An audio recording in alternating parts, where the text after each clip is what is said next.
What's up, y'all? Sean here. I go by Taylor Exchange on YouTube, and today I'm going to talk to you guys about my sourcing trip out of town. So, sourcing is definitely the most important part of reselling, I would say.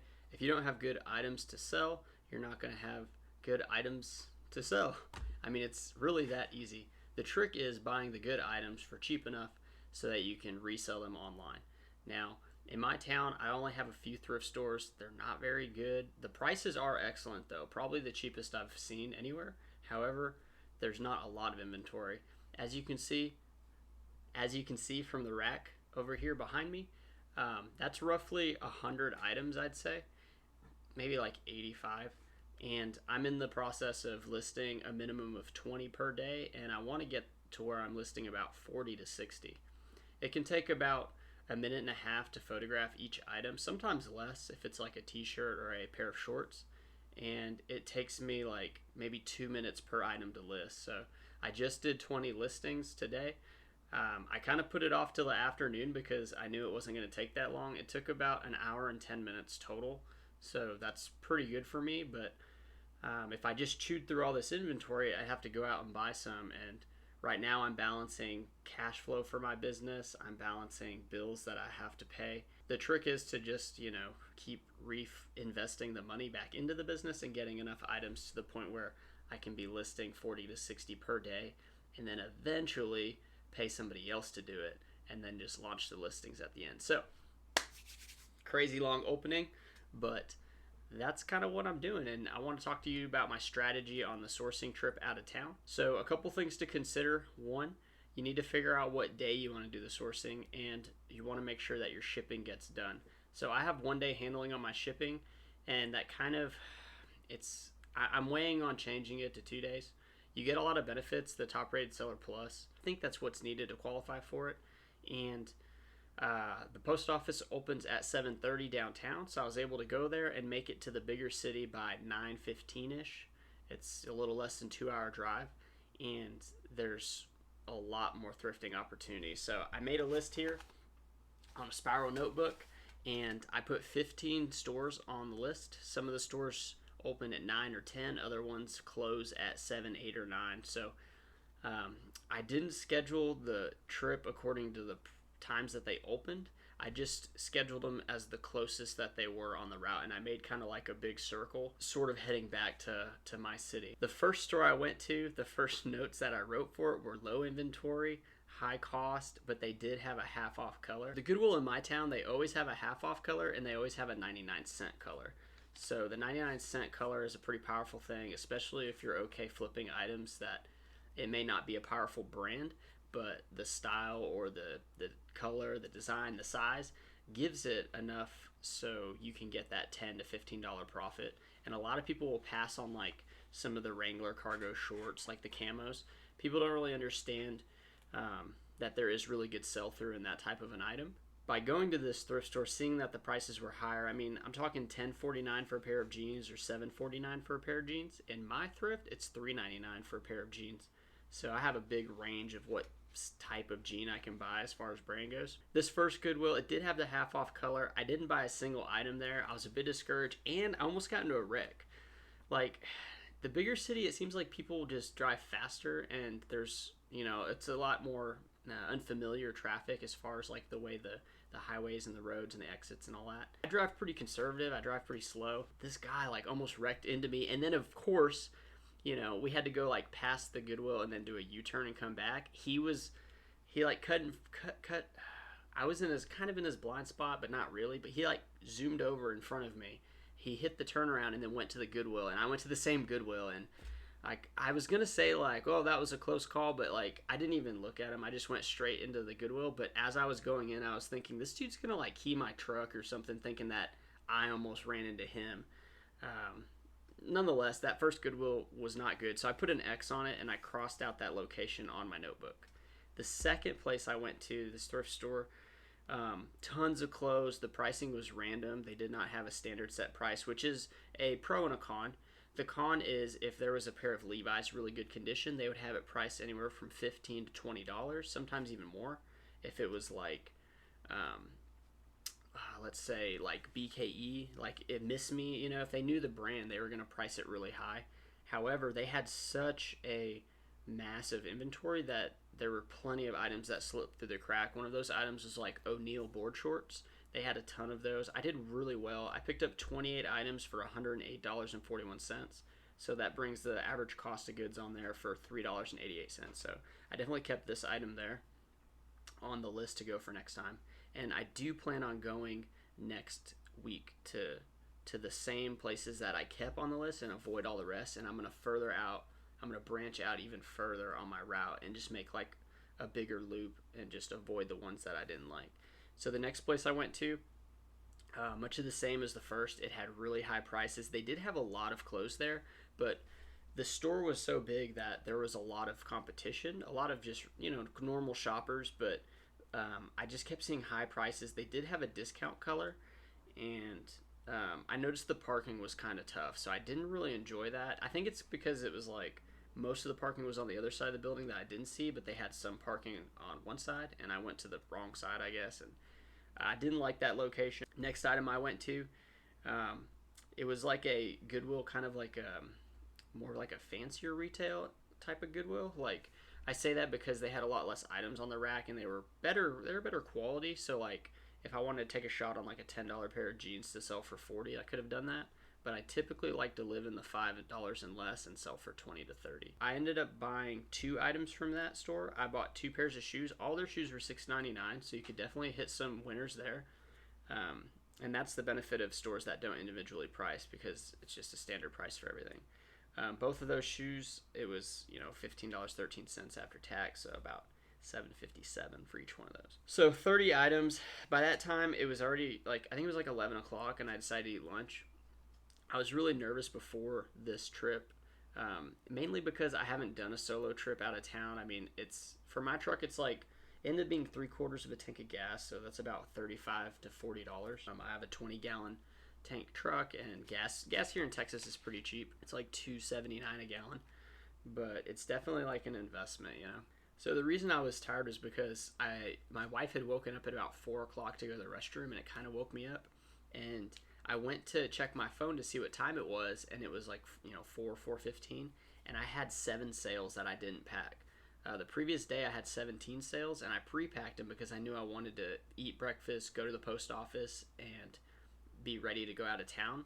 But with 7 orders and not having any of them packed, I mean, it doesn't take a lot of time, but in the morning I do go a little bit slower. I was kind of thinking about that. I was like, what if I get another 3 or 4 sales and then I have 10 or 11 and I have to pack? So I couldn't get a lot of sleep. I ended up waking up at about 5:15, packing those orders, eating my breakfast, and then just kind of chilling out, hung out with my wife, and then I decided to go to the post. By waking up early, it's like my body was already activated, and I was ready to eat lunch much sooner than I normally do. So about 11 o'clock, I had my packed lunch. I did a peanut butter and honey sandwich, a banana. I did have an energy drink. I drink the Venoms. They're 99 cents, and I'm really cheap, and that's the reason why I drink the Venoms. And they have 160 milligrams of caffeine, and it's a 16-ounce drink, as opposed to like Red Bull's having about 90 milligrams of caffeine, and it's like a 8.4-ounce drink. So for like 2 or 3 times the cost.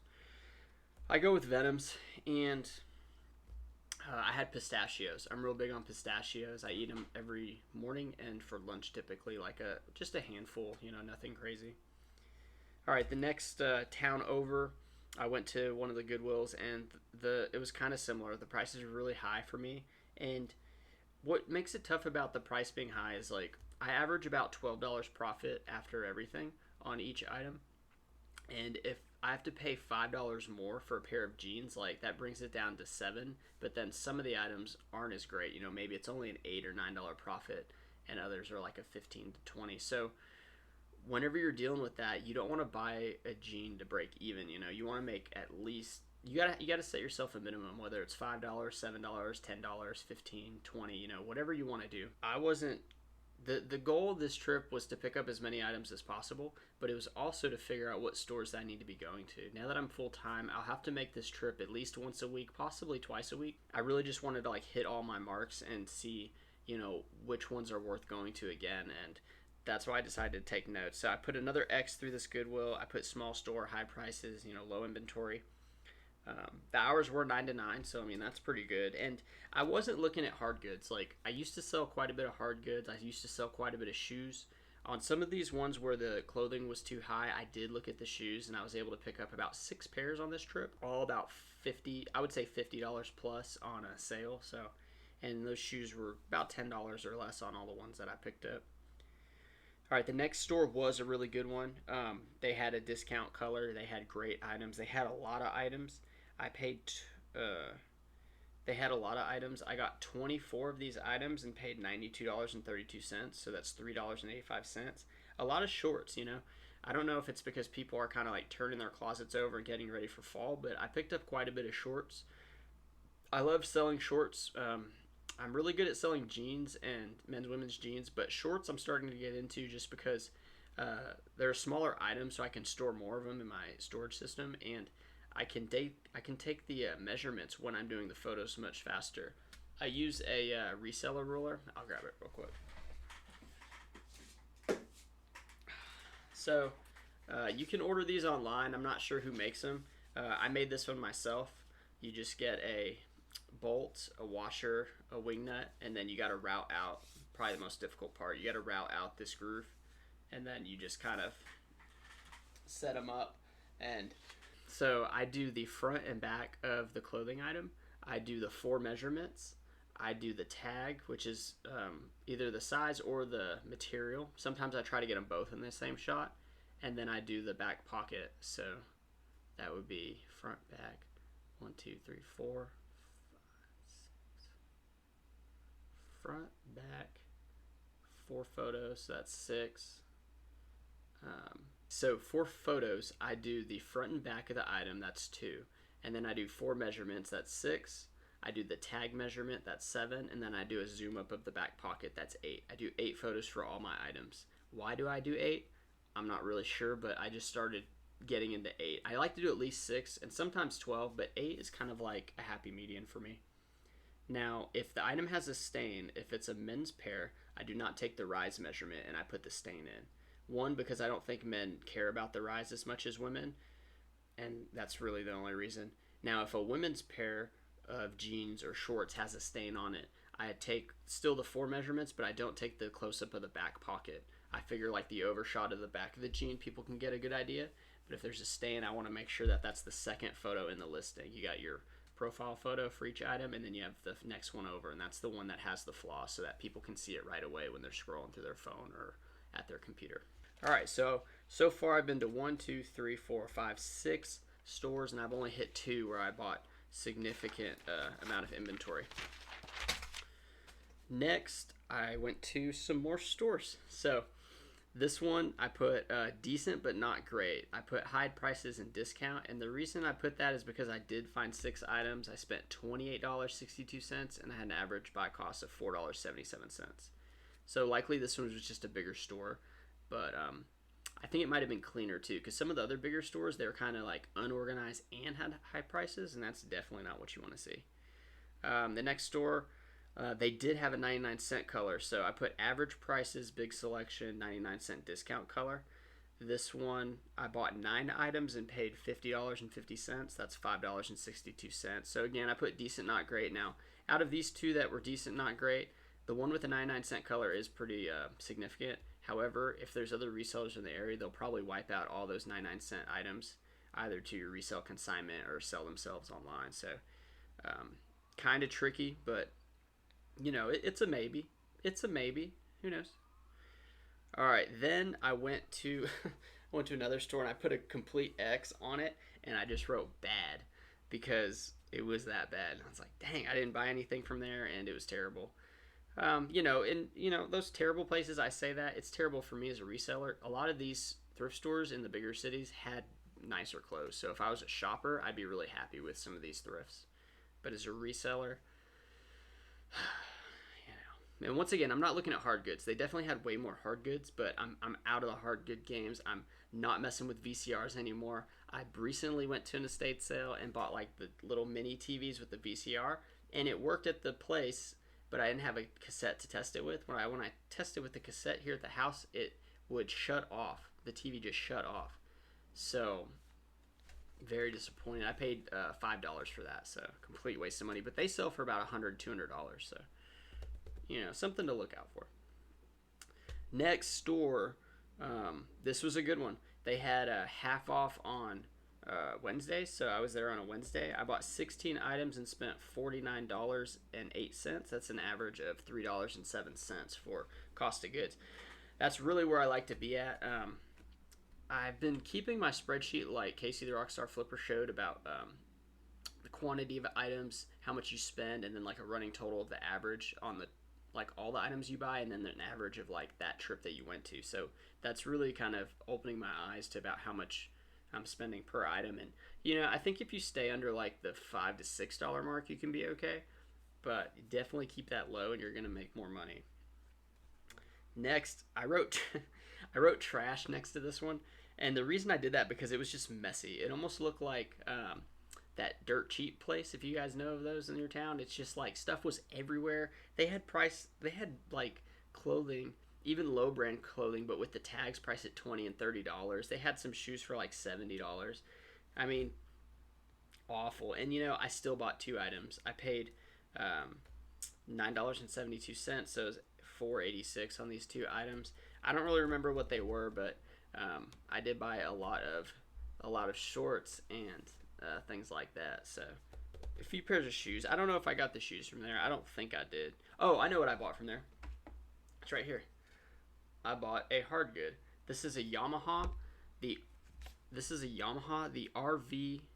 No, it's RAV326 remote. So I don't know what this actually goes to, but this Yamaha remote I paid $4.99. They had it written in chalk real big over here, so I used a dry erase marker, and then I let it dry, and then I just erased it off, and that got rid of it, completely there. This remote was comping at like $35 to $50. Now they have like a new one, that's not OEM, that was going for less, and this one was going for way more as the original. So I did spend $5 on it. It's not like a super fast mover, but it's definitely a desirable remote. So Yamaha is what stuck out to me. Typically remotes, I'll look up like Sony, Magnavox, Panasonic, some Philips, and definitely Yamaha and Bose. I usually just pick them up right away. Something cool about this one here that you can see, it's got this little dial, and it moves like that to change. So that's kind of cool. Yeah, it's got the little dial there, so pretty neat there. Then I went to two more places. Now, I only made it to 13 of the 15 on the list. The next one I went to, I put high prices again. I bought two pairs of shoes there, paid $21.65, so they were about 10 bucks a piece. But they were the New Balance 990s V4 and V5. Those are both women's pair, and it was 9.5s. They're the gray suede New Balances. Any in the 900 series are pretty solid, so definitely look those up. And there was a couple at the front counter, and they had them both in their hands like that. And then I could tell something was going on, like they weren't, it wasn't being put in a bag or something. So I asked him, I was like, "Excuse me, are you guys changing your mind on that?" And he was like, "Yeah, they're 9.5s women's." And I was like, "Excellent."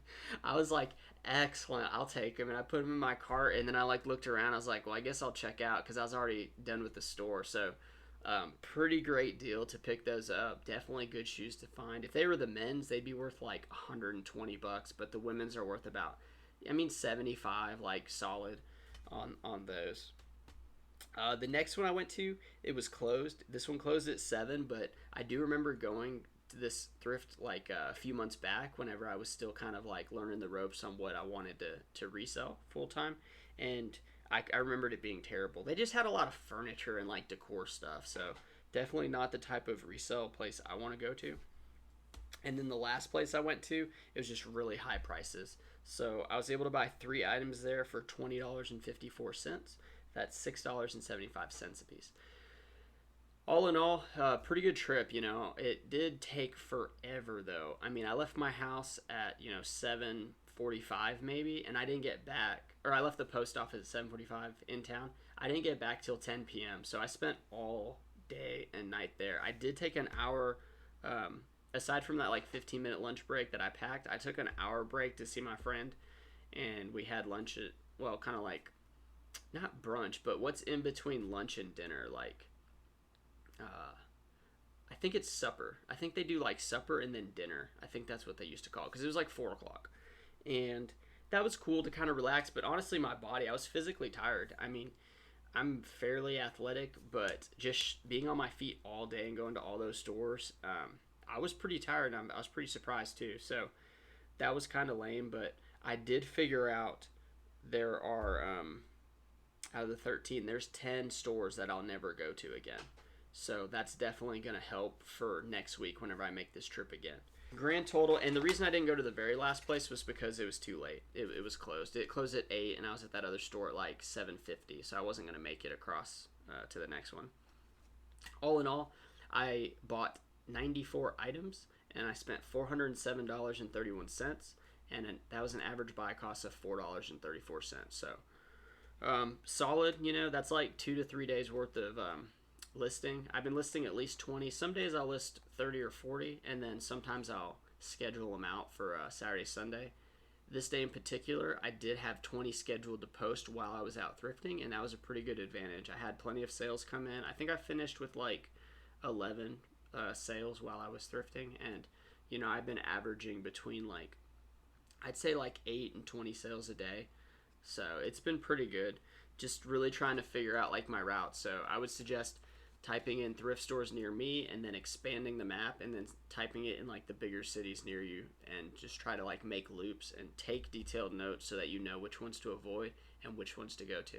I hope you guys learned something. I hope you guys enjoyed the video, and I'll see you guys in the next one. Later.